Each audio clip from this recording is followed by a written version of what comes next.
कुठल्याही परिस्थितीमध्ये आम्ही या ठिकाणी आम्ही सुरू केलेल्या योजना या कधीच बंद होऊ देणार नाही। सातत्याने काही लोक सांगतात लाडकी बहीण योजना बंद होणार। मी तुम्हाला सांगतो जोपर्यंत देवाभाऊ आहे, जोपर्यंत शिंदे साहेब आहेत, अजित दादा आहेत, लाडकी बहीण योजना कधीच आम्ही बंद होऊ देणार नाही। आमच्या लाडक्या बहिणींना ही जी आमची दिवाळीची भाऊबीज आहे ती सातत्याने मिळत राहील हा विश्वास देखील मी देतो।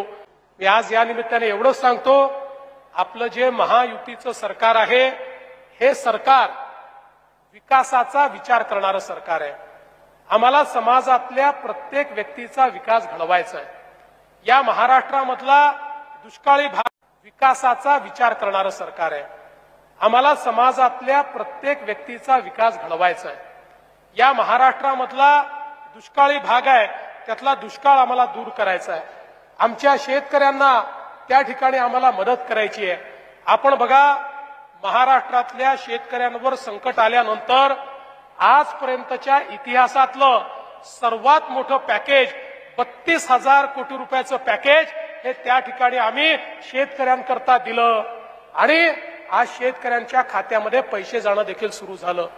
आमच्या शेतकऱ्यांना जी वीज सवलत आम्ही दिलेली आहे, विजेचं बिल जे माफ केलेलं आहे, 5 वर्ष आमच्या शेतकऱ्यांना विजेचं कुठलंही बिल भरावं लागणार नाही हे पुन्हा एकदा या ठिकाणी आपल्याला सांगतो। आणि अर्थातच 5 वर्षांनी आमचा कॉन्ट्रॅक्ट तुम्ही रिन्यू केला की त्यानंतर अजून 5 वर्षाकरता आम्ही तुम्हाला ती सवलत देऊ।